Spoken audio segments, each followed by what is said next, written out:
그러면 새학기 독감이나 감기에 관련해서 일반 시청자분들께서 많이 궁금해하실 내용들을 질문으로 좀 한 10개 정도 선별을 해봤습니다. 두 분 교수님께 질문을 드리도록 할게요. 가장 첫 번째, 독감하고 감기의 차이점을 어떻게 설명해 주시나요? 저부터 할까요? 네. 차이라고 하면 사실은 원인 바이러스가 차이가 있는 거죠. 그러니까 독감은 인플루엔자라고 하는 바이러스가 일으키는 거고, 감기는 아데노바이러스, RSV, 그다음에 한때 우리를 한참 괴롭히고 지금도 괴롭히는 코로나 바이러스, 이런 바이러스들은 일반적인 감기를 일으키는 바이러스고, 바이러스의 차이인데 가장 큰 차이는 사실 증상으로 구분하기는 어렵죠. 왜냐하면 둘 다 상기도 호흡기 쪽에 증상을 일으키는데, 증상은 사실 거의 구분이 안 가는데 증상 중에 조금 더 차이가 난다면 대개는 독감 환자들은 대개 고열을 동반한 경우가 많고, 고열과 동반된 근육통이라든가 전신 증상들을 동반되는 경우가 훨씬 더 많은 것 같아요. 감기는 주로 어떤 그 코라든가 목이라든가 이제 그런 국한된 쪽에 이제 증상이 있는 경우가 더 많은 것 같고요. 그래서 결국에는 서로 다른 바이러스 때문에 생기긴 하지만 결국 증상들을 많이 겹치기는 합니다.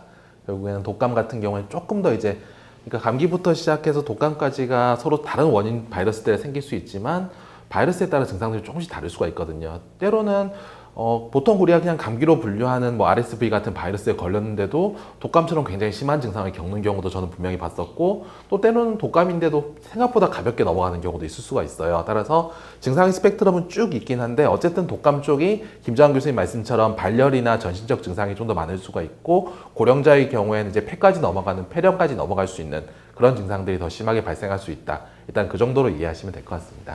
근데 사실 우리가 조금 조심해야 될 부분이 있는 것 같아요. 독감이라는 말이 마침 한자로 이렇게 쓰니까 독한 감기의 어떤 줄임말이 아니냐, 이제 사람들이 굉장히 그렇게 오해를 많이 하거든요.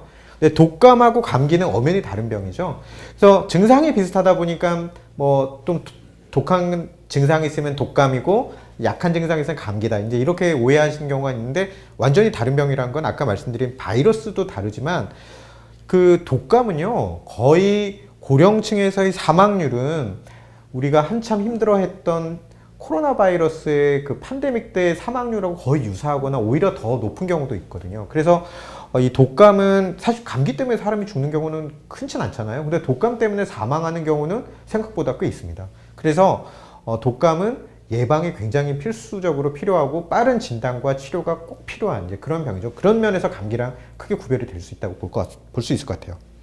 그러면 독감하고 감기를 구분해야 되는 이유, 가장 중요한 이유는 뭘까요? 결국에는 치료의 방법이 조금 달라지기 때문에 그렇죠. 그러니까 독감은 바이러스 치료제가 이미 개발이 되어 있습니다. 근데 이 바이러스 치료제라는 게 사실은 바이러스를 없애는 약은 아니고 바이러스의 증식을 좀 이제 억제시키는 그런 약이에요. 감기를 일으키는 아데노바이러스라든가 RSV 바이러스는 치료약이 없어요. 그래서 대증적 치료라고 해서 열이 나면 해열제를 먹고, 가래가 끓으면 가래를 삭히는 약을 먹고, 콧물이 나면 콧물을 줄여주는 약을 먹고, 이런 증상에 맞춰서 치료하는 게 다고, 자기의 면역력으로 나을 때까지 기다리는 거죠. 근데 독감은, 인플루엔자는 그걸 치료하는 타미플루라고 부르는 이런 치료약이 있어요. 요즘에는 이제 주사제도 있죠. 주사 한 번만 맞는데, 이런 약을 먹으면, 조금 주사를 맞으면 바이러스 증식이 억제돼요. 그게 무슨 뜻이냐면, 결국에는 바이러스는 우리 몸에 있는 면역세포들이 이 바이러스를 싸워서 이겨야 되는데, 증식이 되는 초기에 이 약을 쓰면은, 가령 예를 들면 바이러스가 100개가 있다가 10,000개가 되어야 되는데 100개에서 멈추는 거죠. 그러면 우리 면역세포가 100개랑만 싸워서 이기면 되니까 훨씬 이기기가 쉽죠. 근데 10,000개가 되고 난 다음에 싸워서 이기려고 그러면은 굉장히 힘들어지는 거죠. 그래서 치료제를 일찍 쓰면, 그러면은 분명히 이 바이러스로 인한 증상 완화뿐만 아니라 입원이라든가 혹은 사망까지 가는 이런 비율을 훨씬 낮출 수 있기 때문에 치료제를 써야 되는 그런 병입니다. 그러다 보니 반드시 초기에 빨리 진단을 해서 치료 방침을 결정하는 것. 그래서 감기와 독감을 구분하는 게 굉장히 중요하죠. 특히 독감 같은 경우는 항바이러스제가 독감 증상이 시작되고 보통 72시간 이내, 3일 이내에 이제 복용을 하셔야만 혹은 주사를 맞으셔야만 이제 드라마틱한 효과를 보실 수 있기 때문에 빠른 진단이 필요하고 이걸 환자 본인이 진단을 하신다기보다는 가까운 병원, 의원에 내원을 하셔서 의사 선생님이 진료를 받으시고 그 다음 단계를 이어가시면 될 것 같습니다. 새 학기에 그러면 3, 4월에 독감이 많이 유행하는 이유는 뭘까요? 이제 3월이면 이제 우리가 제일 먼저 생각나는 거는 사람들의 이동이 많아지죠. 그러니까 이제 학교가 이제 방학했다가 개학을 하고 또 직장을 옮기는 분들도 많아지고 또 날씨가 좋아지니까 또 활발하게 움직이고 사람이 움직이면 뭐가 따라 움직일까요? 바이러스도 따라 움직입니다. 그렇기 때문에 그만큼 인플루엔자 바이러스가 확산이 더 빨라지면서 독감이 다시 한 번 더 유행할 수 있는 좋은 환경이 되는 거죠. 우리가 독감이 유행하는 시기를 보통 크게 두 시즌으로 보잖아요. 보통 12월 달부터 1월 중순까지가 한번 피크가 있죠. 엄청나게 많은 사람들이 걸립니다, 이때. 굉장히 심하게 앓고 사람들이 많이 걸려요. 그러다가 이상하게 1월 말이나 2월쯤 되면은 약간 수그러듭니다. 좀 줄어들죠? 다 경험해보셔서 아시잖아요. 그런데 3월 되면 갑자기 또 다시 늘어납니다. 저는 두 가지 이유가 있는데 지금 이청호 선생님이 말씀하신 학기가 새로 시작되고 이동이 되면서 직장이 이동되고 학기가 이동되는 그것도 하나 굉장히 중요하고요. 왜냐하면 겨울방학과 봄방학이 끝나고 3월에 개학을 하면 아이들이 학교에서 많은 접촉들을 하게 되고 밀집된 공간에 있다 보니까 아이들 사이에서 독감이 확 번집니다. 그러면 그 아이들이 집에 와서 또 다시 엄마 아빠한테 확 번지고 그리고 엄마 아빠가 회사에 가서 확 번지고 약간 이런 어떤 2차적인 감염들의 시작점이 학교가 되지 않겠는가 하는 게 한 가지 있고 그 다음에 두 번째는 그런 거 있는 것 같아요. 독감이 진짜 한참 유행할 때는 다들 걱정을 해서 마스크도 끼고 참 조심합니다. 그러다가 1월, 2월쯤 돼서 독감이 좀 수그러들잖아요. 그러면 이제 조금 조심하게 좀 덜 조심하는 거죠. 그러면서 3월달 되면서 한번 또 다시 늘어나는 거. 이 두 가지가 있고 제 개인적인 생각 중에는 이런 것도 있어요. 우리가 독감 예방접종을 맞으면 독감 예방접종 보통 효과가 6개월 정도 가는데 그 6개월 정도 가면은 사실 항체가 유지되는 비율이 조금씩 떨어지기 시작하는 그 시점에서 또 한번 유행하는 게 아닐까. 이런 복합적인 것들이 작용을 하면서 아마 3월달, 4월달쯤에 옛날에는 3월이면 끝났는데 요즘에는 4월 초까지도 유행하는 경우가 좀 있더라고요. 아마 그렇게 되지 않았나 싶습니다. 독감 예방접종 얘기를 마침 해주셨는데요. 그러면 예방접종은 특히 독감 예방접종은 언제 맞는 게 가장 좋을까요? 독감 예방접종은 사실 독감이 유행하기 전에 맞는 게 중요하니까 아까 말씀드린 것처럼 12월 달 되면 벌써 유행이 시작됩니다. 그러면 12월 달에 맞으면 사실 조금 늦어요. 그 전에 맞는 게 좋습니다. 그러니까 보통은 11월쯤에는 맞는 게 좋고요. 이르면은 뭐 10월 말쯤에도 괜찮죠. 왜냐하면 이 주사를 맞으면 사실은 항체가 바로 생기는 건 아니고요. 한 2주 정도의 항체 생성 기간이 필요합니다. 그러니까 독감이 유행해서 지금 맞으면 지금부터 바로 효과가 있는 게 아니라 한 2주 정도는 기다려야 효과가 있어요. 그러다 보니 그것보다는 유행 시기보다는 조금 더 일찍 맞는 게 좋은데 그럼 언제 유행할 줄을 아느냐? 뭐 아무도 모르잖아요. 그러니까 통상적으로는 12월 달에 유행을 하니까 11월 경에는 맞는 게 좋다. 이렇게 보고 한 번 맞은 독감 예방접종의 효과는 통상적으로 한 6개월 정도 간다라고 봅니다. 그러면은 11월에 맞으면 12월, 1월, 2월, 3월, 4월 이 정도까지 커버가 되죠. 10월 달에 맞아도 보통 한 4월까지 커버가 되니까 그때쯤에 맞는 것이 사실 효과가 가장 좋아요. 근데 조금 일찍 맞으면 어떠냐? 9월 달쯤에 맞으면 어떠냐? 사실 나쁘진 않아요.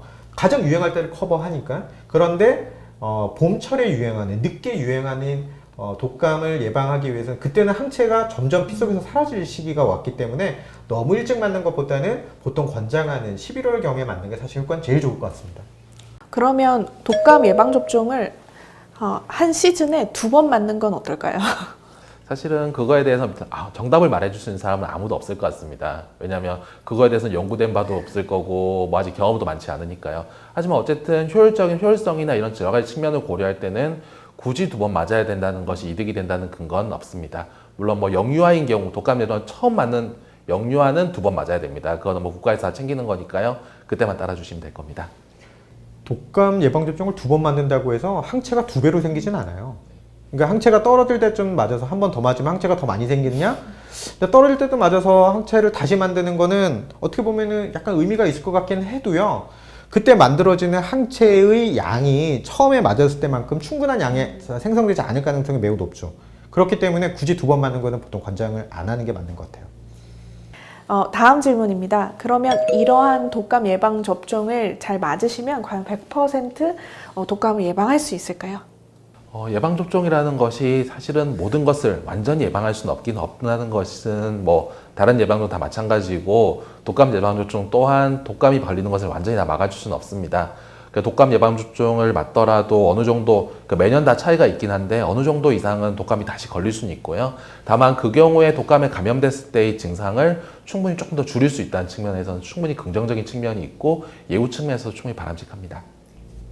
사실은 독감 예방접종이요. 요즘에 4가 접종이라는 이야기를 해요. 예전에 혹시 기억하실지 모르겠는데 옛날에 3가 접종이 있고 4가 접종이 있었잖아요.